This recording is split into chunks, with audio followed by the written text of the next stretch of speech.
Okay. So yeah. Hey everybody. Looks like we have 5 viewers, and I'm viewing it, and Baker's viewing it. So that means there's really only 3 viewers. It's a little below my standard of 2,000, or rather 12, but that's all right. Quadi, Vasey, yeah, the regulars.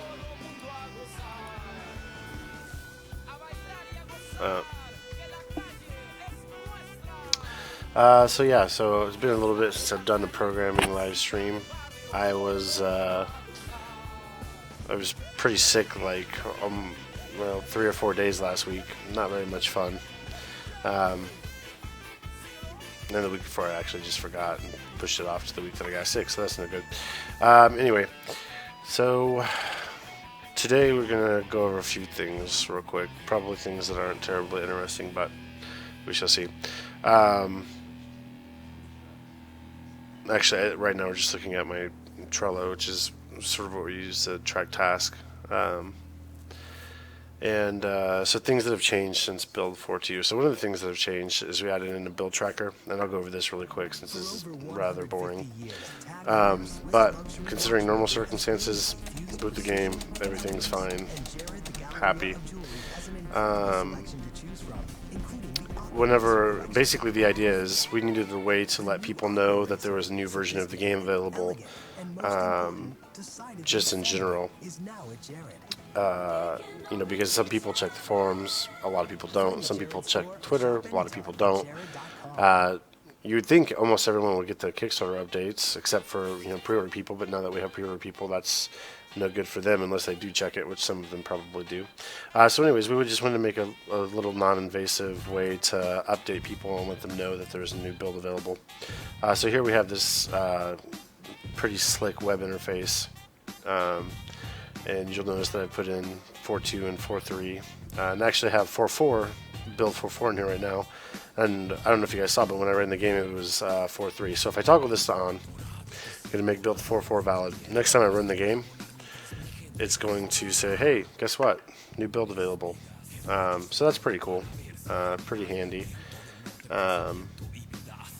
If for ever any reason we need to kill a build, because it's just really badly broken, or maybe when we're doing some testing, we were going to shut down all builds except for the live build until we finish testing, then it will actually error out and say the build's no good. So here I just turned 4.3 to be no longer valid. So we run the game, and this is what we get. This version no longer supported. Please download the latest version. So that's a pretty cool little thing. And if you don't have any internet service, it doesn't do anything. It's not like any kind of like it's not meant to be any form of like DRM or anything. So if you don't connect to the internet, it's like whatever. Otherwise, it tells you if there's a new build. And yeah. So that's one of the things that we recently added. We also changed up the jail a little bit.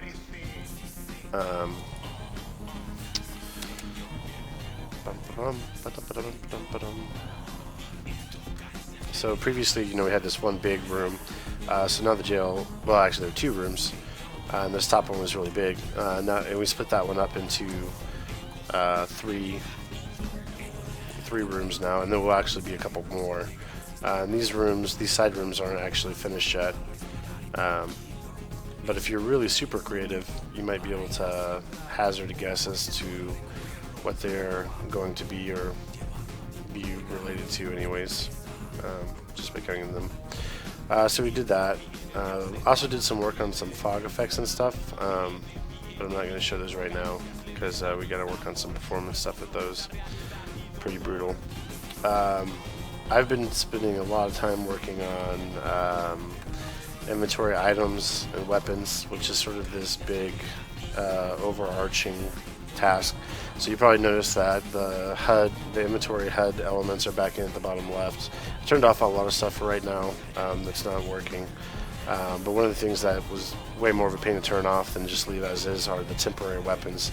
So you'll notice that the rogue has a nice red and blue striped sword that's actually constructed out of parts, as the weapon system will be parts based. And if you look in the bottom right, you'll actually see the parts a little more clearly. The blade is the red and blue part, and then there's the spiky looking thing is an add-on, which isn't represented on the character's version yet. And then there's the grip and the haft and the butt, I believe, for the parts that run it out.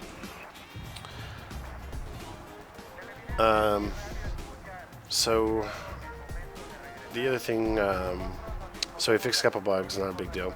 And the other sort of biggest thing that we've recently sort of added or fixed would be regarding shield dash. As you know, shield dash before was not broken, but not super useful because you merely kind of bulldoze enemies out of the way. But as soon as you came out of shield dash, you were pretty vulnerable, and enemies would instantly do damage, or at least could instantly do damage. So I fixed that. So we're going to use the rogue first. I fixed that, so now you can, when you dash into things, it actually pushes them back a pretty good amount, but it also stuns them temporarily. So unless you push them into a wall and just stay pressed against them on the wall, you can actually shield dash into them now, and then get up close and personal and do some damage. So it takes shield dash from being cool but sort of useless in combat to actually being pretty useful. And here in a second I will load up the gladiator, because along with being able to like shield dash into things without taking damage immediately afterwards, we also have the ability to do damage via shield dash itself, which can be a per class thing right now. So go ahead and play one more room real quick. Don't want to really shield dash them. And then I'll go get the gladiator, and we will shield dash around with him a little bit. Yeah, codename still bump. Too lazy to change the name in Visual Studio. Pretty sad, huh? Oh yeah. Okay, so let's go get Monsieur Gladiator. And again, he has a temp weapon as well, since we're working on that system. And you can see down in the bottom right, doesn't even fit in the icon slot yet. So anyway, so his shield dash now actually does 4 points of damage, which is pretty cool. So now we can actually shield dash through a lot of the destructible stuff. And actually, in my opinion, this has made the Gladiator no longer just totally suck, because I was never really a big fan playing with the Gladiator previously. And so this has helped immensely. In fact, I'm just gonna play a couple rooms, just gonna shield dash around and bang up on stuff, which will be pretty fun. So bash through some of this stuff. So yeah, now that the Gladiator shield does damage, like, you can feasibly play the game without a weapon, which is kind of interesting. Still pretty hard probably, but pretty interesting. So let's go find another room with enemies real quick, and then I'll get off from that. Oh, lots of enemies.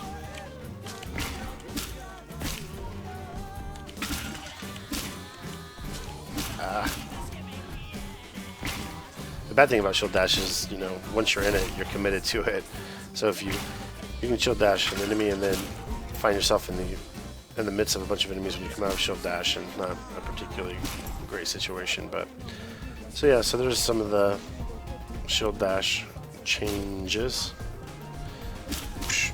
Yeah, I'm gonna kill these guys with shield dash. There we go. Oh, thanks. You got the goblin for me. Yeah, so that's that. So those are all going to be things that you guys can do in the next build, whenever that is. Alright, so today what I was wanting to work on actually was going to be actually like a whole feature, which is probably a terrible thing to try and do during a live stream because it will probably fail greatly. I'm gonna catch up on the comments real quick. Blah blah blah blah blah blah.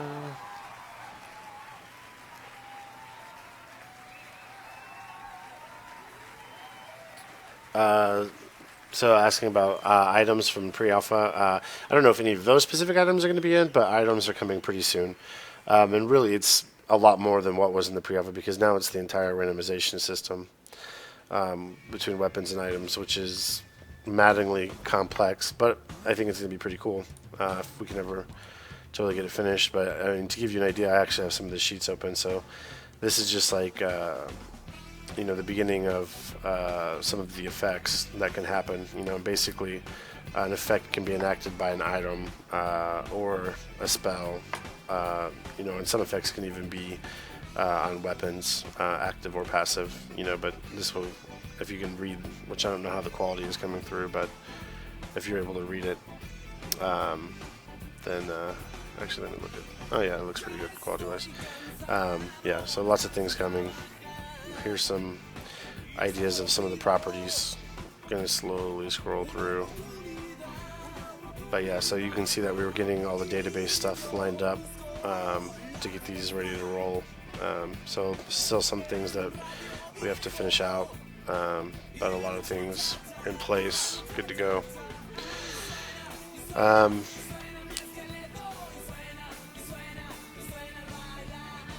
Yeah, okay. So the feature I want to add today is actually on my Trello board, but it is probably not doable in this live stream, but we're going to give it a shot. It ties into that actually the whole inventory system, weapons control stuff. So if we open this up, there's a bunch of things that I need to finish regarding the inventory stuff. And then I broke this one out just for today, so we can use this. But basically, when you find items in the game, there's basically three things that can happen. You can instantly pick the item up, or instantly use the item, I should say, if it's an instant consumable, like a chunk of meat. And then if you want to actually put an item in your inventory, you actually have to press a button, which is something that's different than the pre-alpha build. And whenever you press this button, you can actually hold on to it. And so instead of going in the inventory, you actually hold on to it, and you can walk around with it, and then you can throw it. And that functionality is not going to be just for items and weapons that you find. Because in some ways, if you think about it like Hotline Miami style, Hotline Miami, you can pick up weapons and throw them around randomly. So we kind of wanted to be able to do that without sticking things in your inventory, or like you find a trash sword on the ground. So maybe it's not worth sticking in one of your inventory slots, but you can just pick it up, move around a little bit, and then just toss it out at an enemy.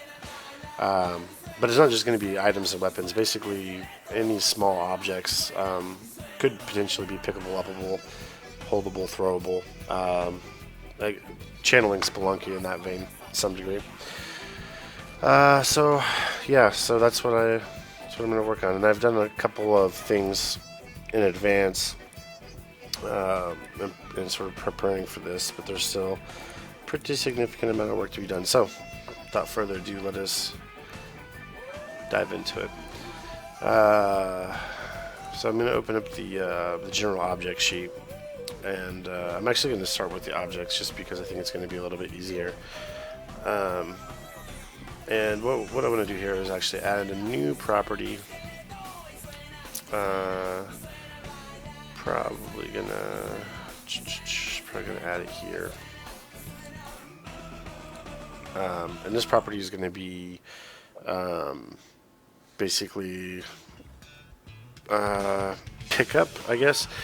Pickup weights. So we have a dilemma. So obviously we have like a mass property, things driven by physics and whatnot. And we could use that weight to determine, what a character could possibly pick up. The problem is, there's probably going to be several different items in the game that we do want to be able to be picked up, or definitively do not want them to be able to to be picked up. And so if we're changing them, the mass on them to facilitate that, then we're actually messing with their physics properties as well, like how much force it takes to push them around and stuff. Ultimately, if all the numbers were perfectly balanced in the real world, that's how it would work. But since this is a game and we want to make it fun and not spend a million years balancing every single little number to make sure the physics makes sense in all cases, what we're going to do is actually have sort of weight tiers. And then I guess weight tier is sort of a good way to put it. So we're going to go ahead and add this property called weight tier. And I think this is just going to be like 0 through 5 or something like that, something pretty simple.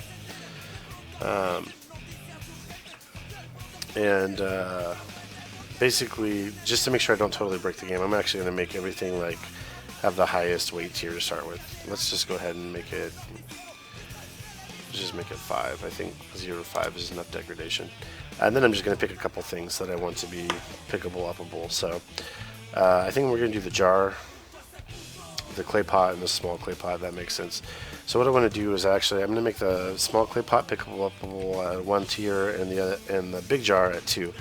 And the reason I'm doing that, excuse me, is because I want to give the rogue and sorcerer and gladiator different strength tiers. And I don't know if we will actually use this, but we could, and so I want to make it up front. But basically, the gladiator being stronger than the rogue would be able to lift up more, basically the heavier objects that a rogue couldn't. And maybe we have like a potion of like strength giving or something at some point in the game, so whatever class you are, you can effectively lift up 1 tier more than you normally could. But that's how we're going to start. We're going to start off with weight tier and just those 2 clay objects. So I'm going to go ahead and export this.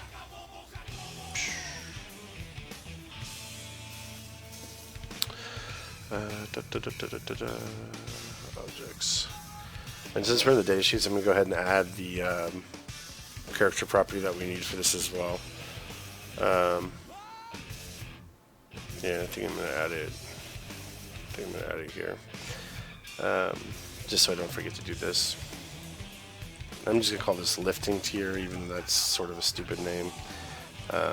Sometimes it's easier to be kind of silly but more clear than try to be fancy. So we're going to set the default is going to be 1. Yeah, we'll just set it as 1. So rogue's going to be 1, sorcerer's going to be 1, and gladiator's going to be 2. And I don't care about the other guys yet.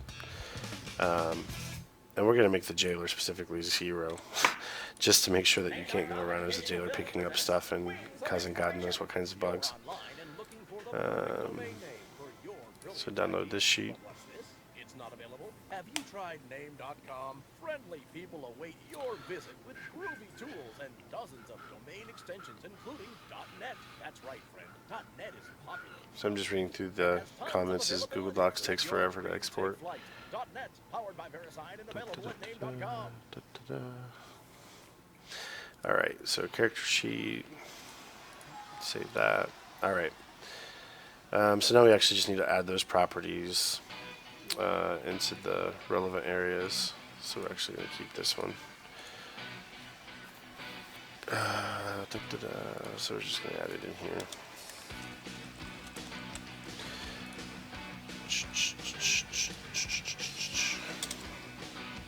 Lifting tier. The reason I put this in the actor class is actually because we want, if I put it in the actor class, enemies and playable characters have this property. So I'm not saying we're going to have enemies that can pick stuff up and throw it at you, but it would be pretty cool, right? So I might as well go ahead and include the properties at the very base, so the possibility is still there, at least. Lifting tier. So then let's go to actor. And we're going to make, oh, no, what do I want to do? There we go. 0. Let's go here, copy this. New one. So these are, I'm just setting up the methods that we need to be able to read the data in from that, from those databases that we're exporting out from Google Docs. So there's the actors one to get the lifting tier. We just have to set up the callback mapping for that now. It's not a big deal. Looks pretty horrendous, but not a very big deal. And we call that lifting tier. And I don't think I changed that, did I? Nope, I did. Good. Alright, so actor is done. Go ahead and leave this open. And then we want to add the next part to the interactive class. We're going to do it down here.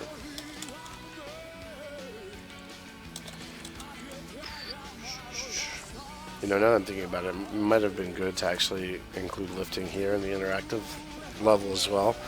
That way, we could have had some.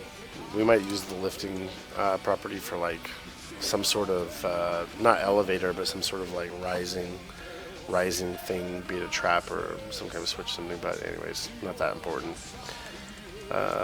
So weight tier, I believe. Same thing, gotta add the methods to be able to read that stuff.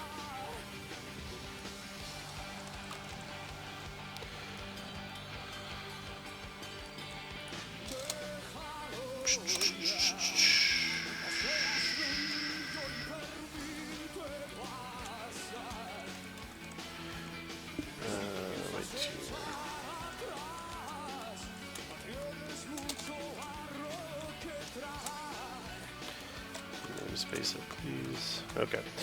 Read prop weight tier. So, and actually, need to do one more thing. Set the defaults.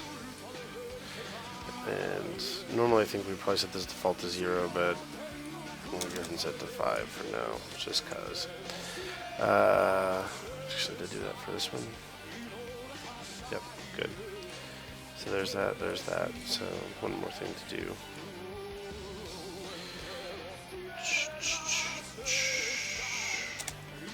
Actually, let me check and make sure.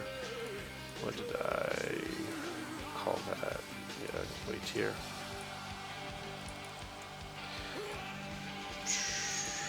Alright, so theoretically,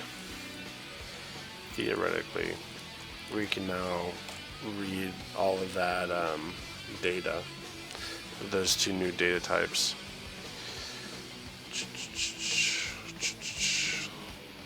Compiler's mad at me. Been breaking a lot of stuff lately, so it's throwing a lot of warnings, telling me that I'm a terrible person. We actually, most of this builds, we're actually going to run it in debug, just do a quick sanity check, and make sure that we're actually getting what we expect to be getting. So I'm not actually going to run the game, just going to peek into it slightly, and I will catch up on the comments.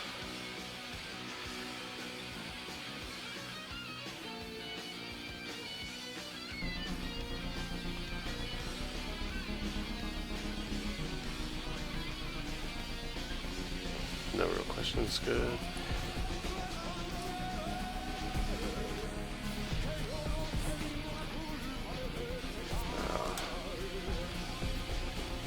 So now when we're loading the scene, the database for the characters should get loaded, and actually all the characters are in the jail right now, so they'll all get loaded, and so we should get caught up in that breakpoint here pretty soon. So this is the debug window. I don't know if I've ever actually even shown this on the stream, but in debug mode, we basically print out lots of stuff, and you have this unable to create object with class type none. That's actually something that I probably ought to fix. It's not a bug actually. It's actually correct. In tile, to get what you see as what you want, we actually use multiple tile spanning pieces to represent a single big object. But really only one of those pieces needs to correspond with actually being that object, so the other pieces are just for aesthetics, effectively, just to get what you see is what you get in tile itself. So yeah, so every time one of those happens, it's like, hey, I don't know what this is. But anyways, the music is awesome, Cody. You mean the music of the game or the music I'm listening to? I bet you mean the music I'm listening to. So I got Pandora open on Molotov Station. Say what? Oh, they're overlapping a lot. Yeah, I didn't think about that. Yeah, probably not a bad idea. Uh,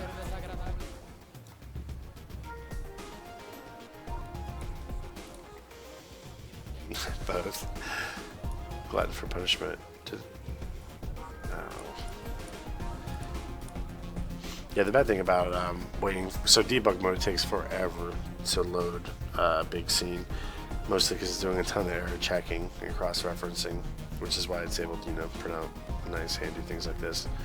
But the bad thing is if I take the focus off the window, then it stops processing, so that all that time I was messing around was not time spent really loading. Less than ideal. And this is probably going to be like the most boring live stream ever. Well, anyways, it's taking forever, so let's just assume it works, because if it doesn't, it's going to blow up sooner or later. So we'll just assume all that works. Yay! So I actually already set those values up, so that's not too bad. All right, so really, I guess the next part is hooking it up to the controls. So there's actually going to be some control changes. Excuse me. Sorry. Man. For this next build. But anyways, for now we'll just look at the item stuff. So here we have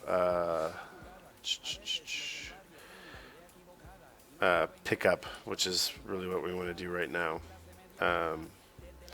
Yeah, so you can see there's a whole bunch of possible options that are context sensitive. We're not really going to be messing with those, implementing those right now.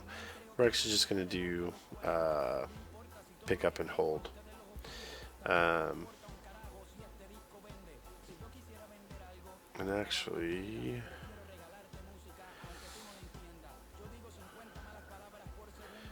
please blah blah blah blah blah blah blah blah. Actually, I'm gonna have to ask Baker a question because it doesn't make any sense when I'm looking at it right now. Hey Baker, you got a second?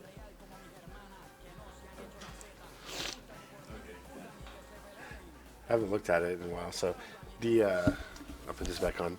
So for the pick up an item, right? So we have all this contextual stuff, which is fine, but picking it up and holding it, there's no transition to carry, so to speak. I think it's up a little bit. These are different buttons though, which doesn't make sense. So you're talking about just like regular old like pots and stuff, right? Yeah, or I mean, it could be a Yeah. weapon too. I mean, It doesn't really matter, does it? It's going to be the same So, to pick up. Yeah. so I think what you want is this. Okay. Yeah, the button. The best I could figure out was like the button for grabbing something and holding it is different than the equip button. Equip and investigate, same thing. Pick up and carry, and then throw, something different. Whether that's the best choice, I don't know. Well, we'll try it. We'll see if it feels good or bad. Okay. So does this have the updated shield controls, by the way? This is the most recent doc, right? Yeah, I updated everything in there. Okay. Bum-ba-dum. And yeah, shield is all right here. Yeah. Yeah, so you actually put in the different buttons for this stuff now. Okay. Okie dokie dokie. Sorry. So yeah, slightly back. Oh, lots more comments. Yeah, C++, correct. Thanks for the kind words. Hello, minifig. Yeah, okay.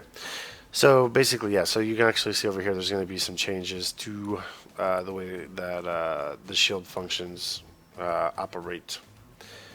And I think we're going to have to go ahead and do those first before I can really do the pickup and hold the item. It's not a big deal. Not a big deal. Left button, left trigger, right trigger, Q. I think that's supposed to be E. Yeah, by default. But all right, well, we can get started on that.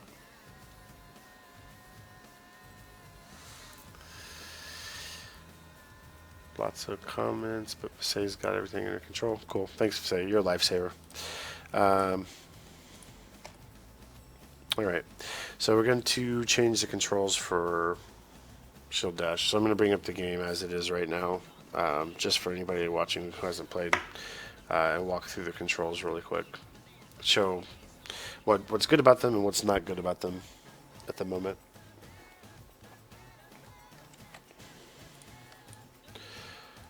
Alright, so basically, for those of you who don't know, for those who do, just be calm. You know, right now there's effectively like two logical buttons, and both logical buttons are mapped to physical buttons, 1-to-1, so it's not that bad. But effectively on the keyboard, down is the shield button. So if you press and hold down, you bring up the shield, you know, which does shieldy things like block. Pretty nice. It's useful right now against ghosts, but it'll probably be a lot more useful soon with some other trap and enemy turret types, stuff like that.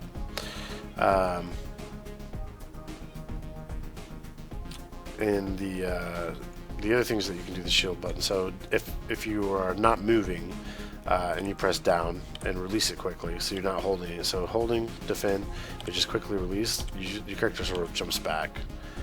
Depending on the character, affects like how quickly and how far back you sort of jump. But that's kind of like a shield dodge.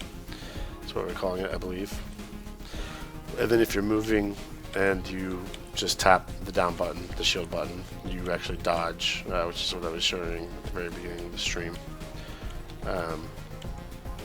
So right now, all three of those actions are tied to the same physical button.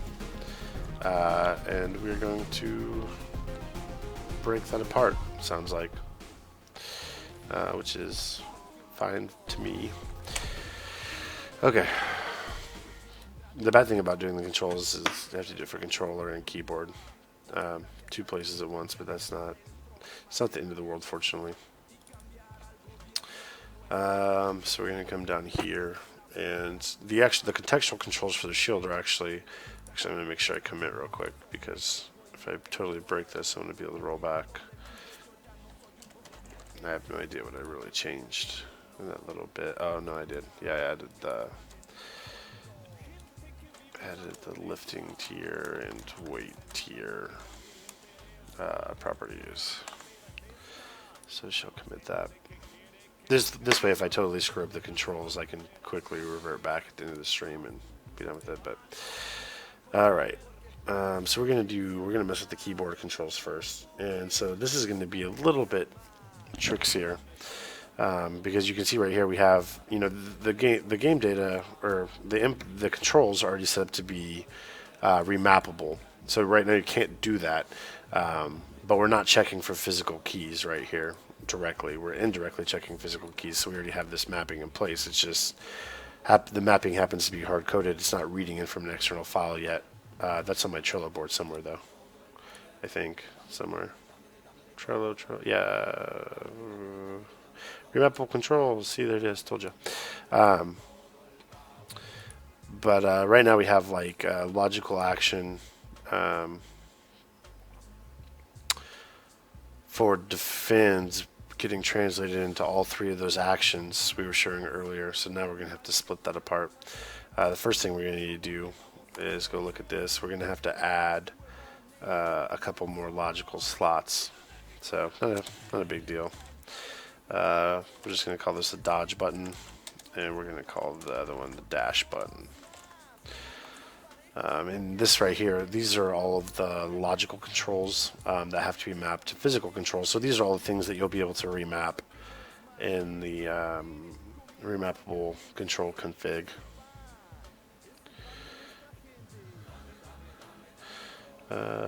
Checking.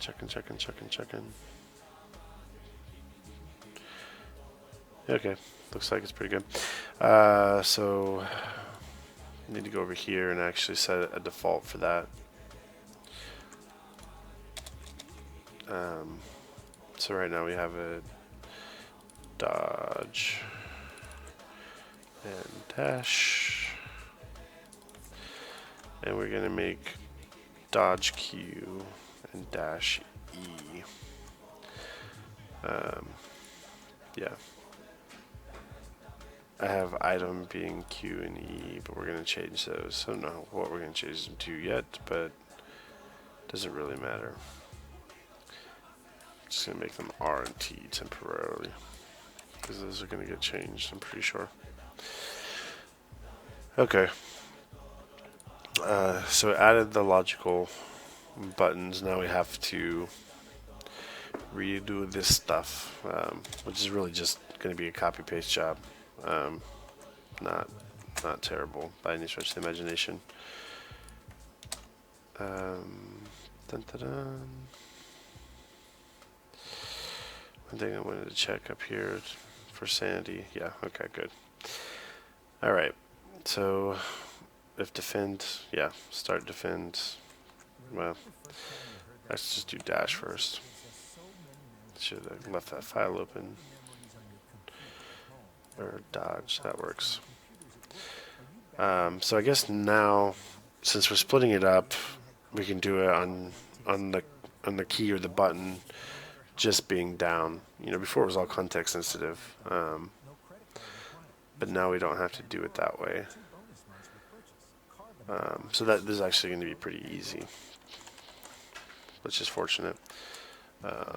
So we're just going to say shield dash.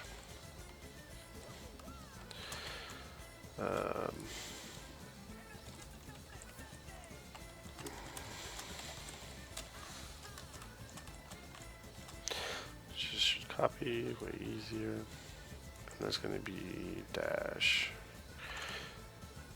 Put the wrong one in the wrong place. Oops. Oh well. And then we're going to do else for the regular defend.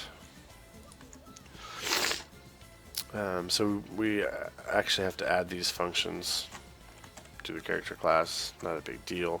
And then we're going to have to clean up the start defend and end defend, which is a little bit more involved.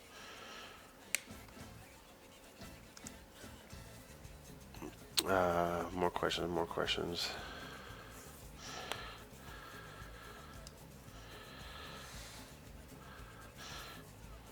QA stuff, yeah, blah, blah, blah, blah. Yep, cool. All right.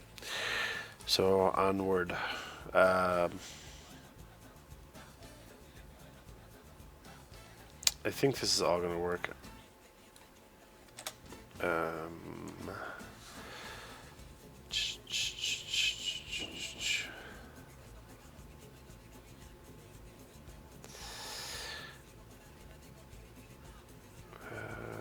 Trying to think about any kind of strange race condition type things that will happen. Well, not race condition, but effectively sort of the race condition in terms of stateliness, but effectively, you know, doing one of these or doing two of these actions at the same time, which I don't really care which one happens. I can organize here, but I care about being in defend and then starting to dash in the middle of defend. We want to make sure that doesn't happen. That kind of silly nonsense. But we'll just go ahead and implement it for now, and it'll probably be slightly broken, and then we'll just fix it. Alright, so let's go find where this lives. And we need to add a couple functions.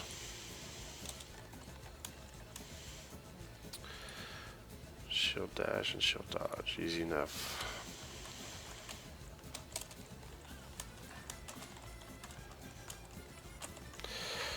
Alright.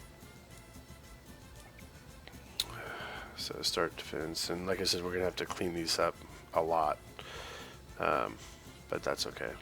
We'll get to it.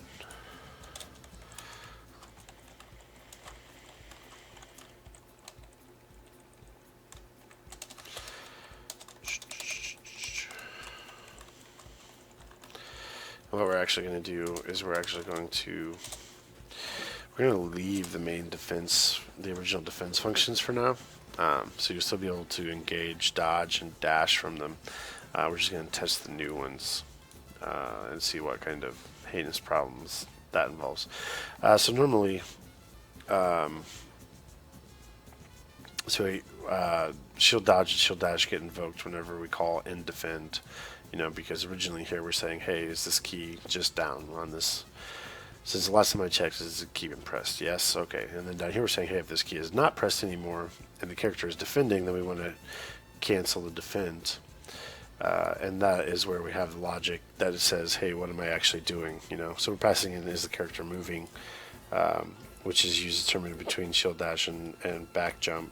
But the amount of time that has passed since the button has originally been pressed, in this case, a quarter of a second, is what's actually used to distinguish between, am I just pulling my shield down, or am I actually doing one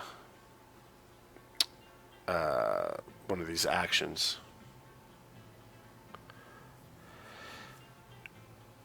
Oh, yeah, music. I felt like Molotov for like the last week or something, ever since I've been sick. I don't know why. But anyways, so what we want to do is go ahead and just copy this pretty much verbatim down into the relevant areas. We're going to probably want to put in a couple of safety checks here as well. That's not a big deal. So there's copying the dodge down. Let's copy the dash down.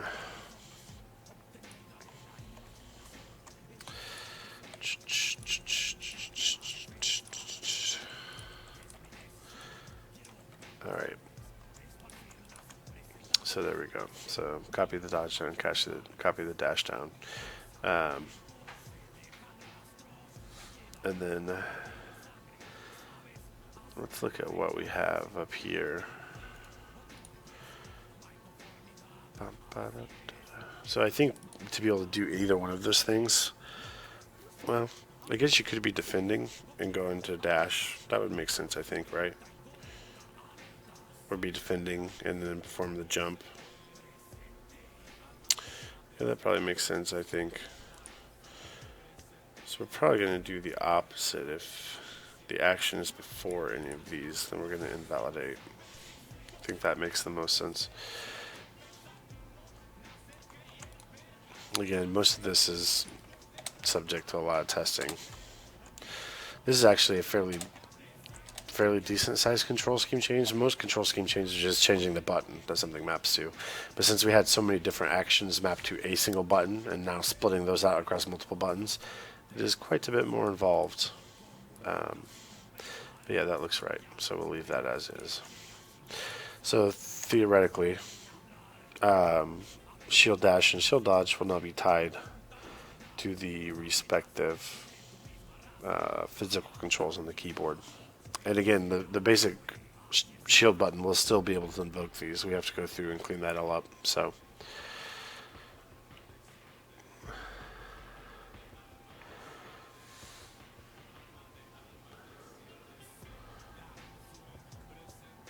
one thing I wanted to show a while ago was when we were playing the build was how hard it can be to effectively use shield dodge, because they are all tied to the same button.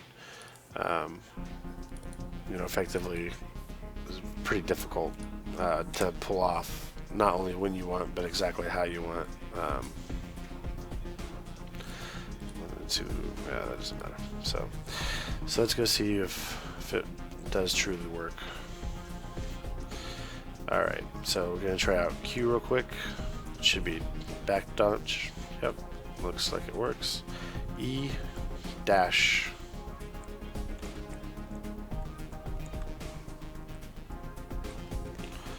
So yeah, that actually seems to be pretty decent. Now let's go into shield.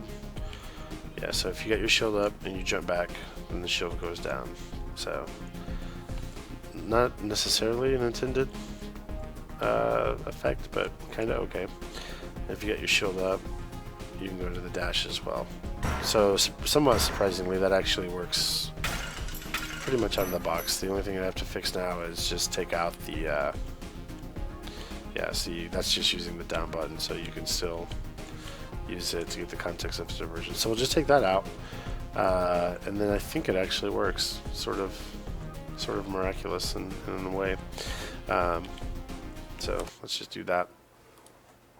So dodge, dash, split, so and defend. So basically none of this matters anymore.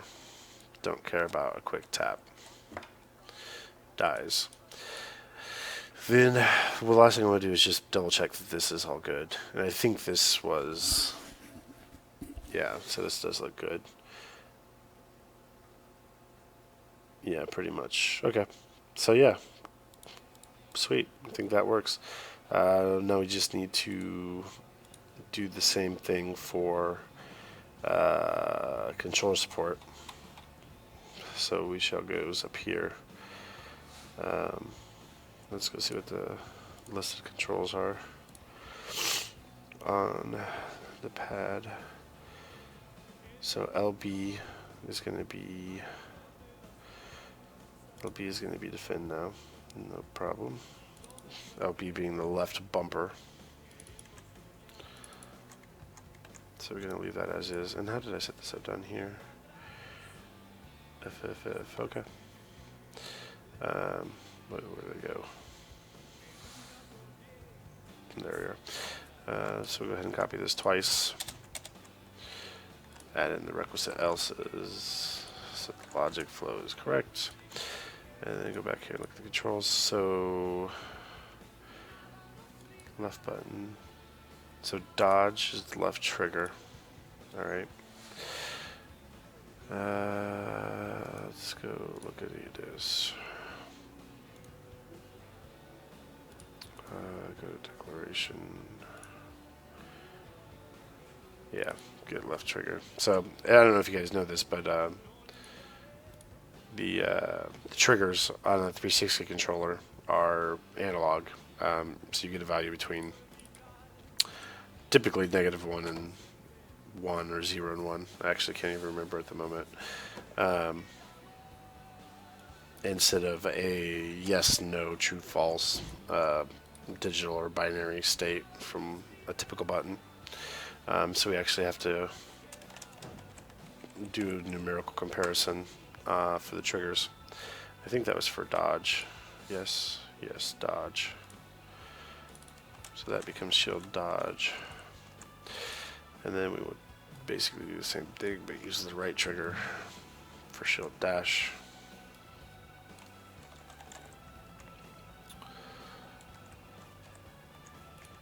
And should be updated for controllers. So I'm just going to plug it in the controller and we will see.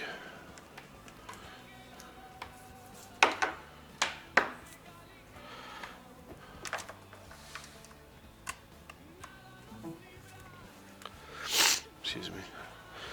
Okay, so left trigger, right trigger. Actually, I bet that doesn't work, but that's okay. Start dash, oops. Shield dash. Oh, more comments. Lots of comments.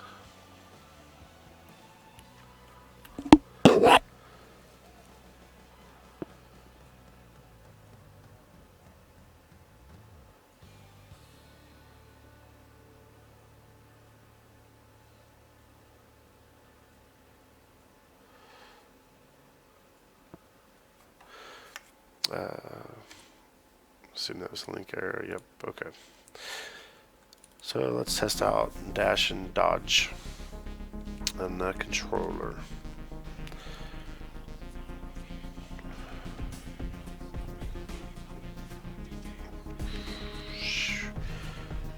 Little jailer friend out the way.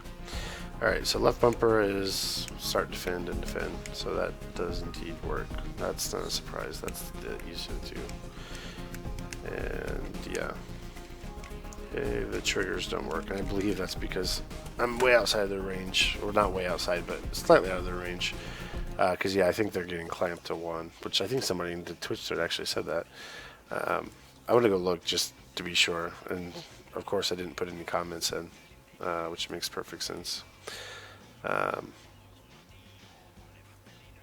yeah, trigger to float. So yeah. So apparently the triggers come in 0 to 255. Divide them out. to get float value. So yeah. So what we probably want to do is actually have just a little bit of epsilon. And normally I should probably make this a constant value versus just putting these magic numbers in here, but for the sake of just getting at least this done, oh well.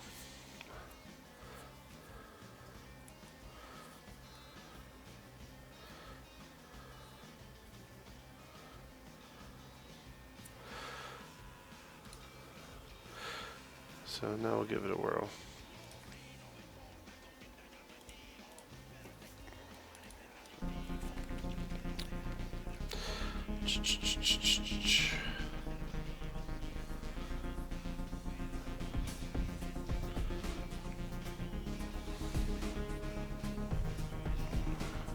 Get the rogue out. So there we go. So now we got.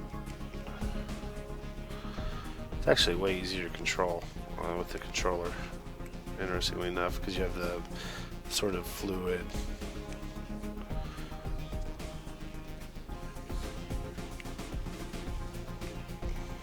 analog stick, so you can just kind of rotate around and jump around. The bad thing is, you know, I'm just holding down the trigger right now and just constantly goes, which is probably not what we actually want. It's gonna be the same for dash, yeah. So actually even lets me change directions in the middle, which is definitely not correct. I wonder why that is though. That shouldn't happen, but in general the principle works. You just have to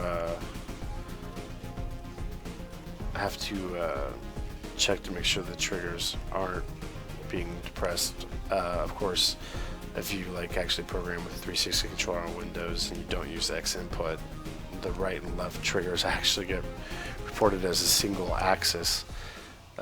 So it can actually make figuring out which one is up and down and in what state quite difficult. But anyways, it's neither here nor there. I do want to see why I was able to.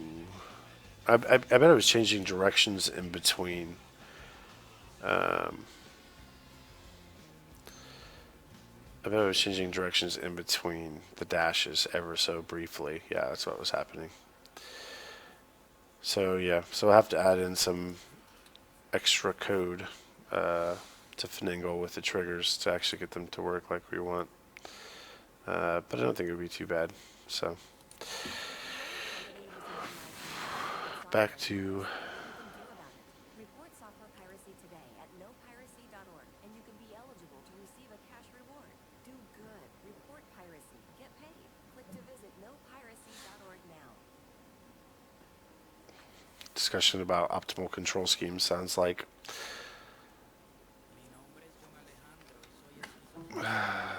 So I'm gonna just. It's actually already been an hour, which is kind of surprising. That went by pretty fast. I feel like I didn't get a whole lot done in that hour. But just gonna play the game here for a few more minutes, and I'll take some questions if anybody wants. And other than that, I'm gonna call it a wrap. Only worked on like half of what I wanted to work on, but that's okay. So yeah, I'm totally not used to the defend button not dashing anymore. It's gonna take me a while to get used to that. Yeah, I'm not totally sold on dash being E and dodge being Q. Dodge being Q is not too bad, because generally you're kind of like letting up on whichever way you're moving anyways.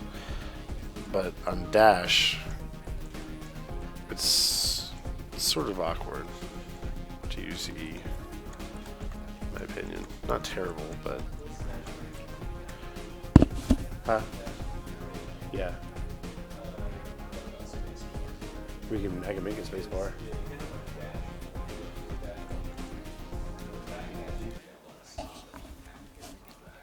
So yeah, so Baker brings up the idea that this should indeed be space. So we will make that space real quick, and that will probably feel a lot better, at least for me. Dash. There it is. So let's go look at game data real quick. And this becomes space.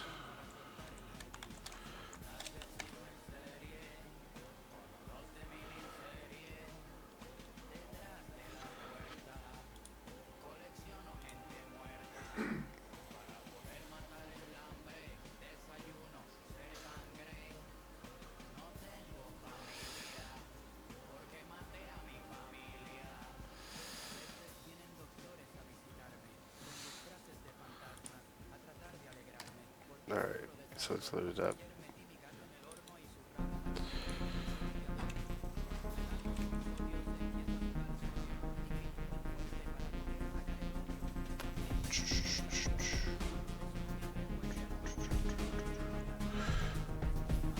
Let's go get the gladiator this time.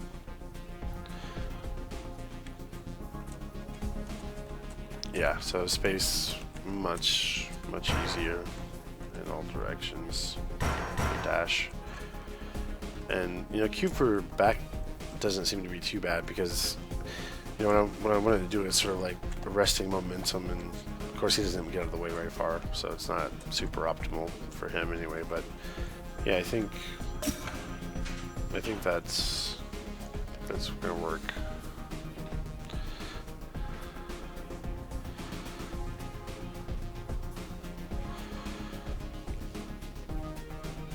Yeah, in general, there's a lot of actions in the game, or at least we have a lot planned. Just pulling up the control sheet again real quick, you can see, and a lot of these are contextual things, that don't necessarily need new buttons because it depends on the situation that you're in the game, really.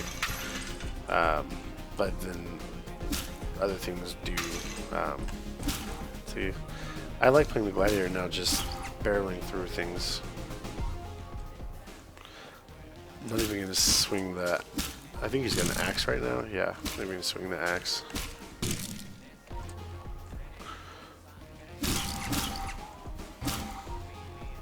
See, that's nice. I like that.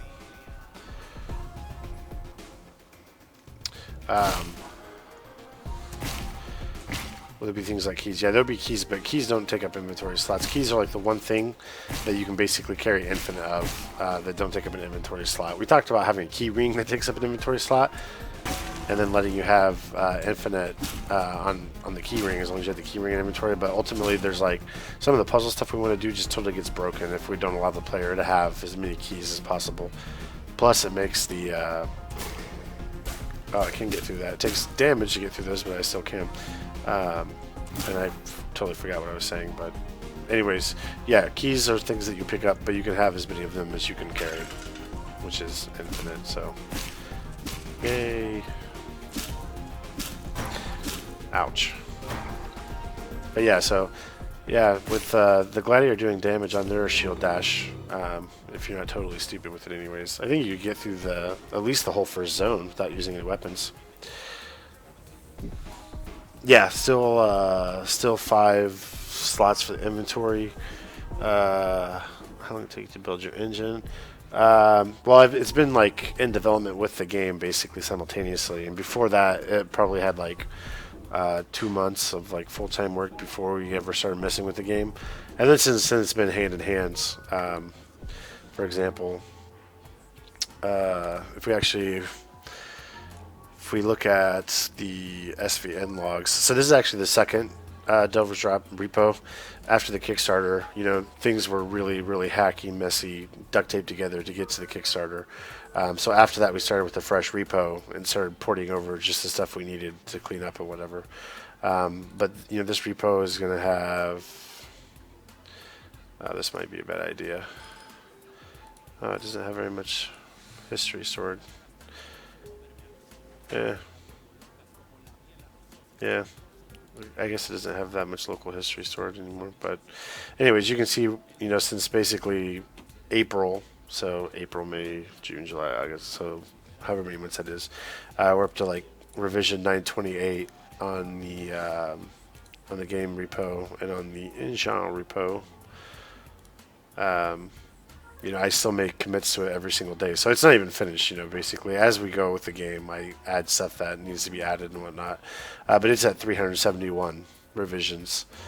And when you consider that the actual Delver's Drop repo has commits from lots of people, whereas the engine only has commits from me, it's probably about 50-50, on my part between engine commit and game commit. But anyways, so I'm gonna play the Rogue again real quick and answer any of the questions, and that's gonna be it for today. So yeah, so the Rogue is way less satisfying now for me than the Gladiator, since I can't dash through these things. But I'm pretty sure I still prefer the Rogue. Okay, Mo. Yeah, new mic, faking some. I actually got a headset with a mic, so yeah, better mic sound is good, right? Oh, that's interesting. So yeah, changing the shield controls definitely did affect something, because I'm not sure what I'm doing. But I'm moving very slow. I don't have very much control over movement, and I can't attack, and I can't defend. I can jump back, and I can dash, but everything else is off limits. So yeah, have to work out the kinks with the new shield controls. But anyway, yeah, having a seizure and. I could clear this room if I was a Gladiator, because I could just shield dash the bat to pieces, but as it is, it's a reset. Any other questions? Looks like... No, any other questions? Say what? Oh, I answered that, I think.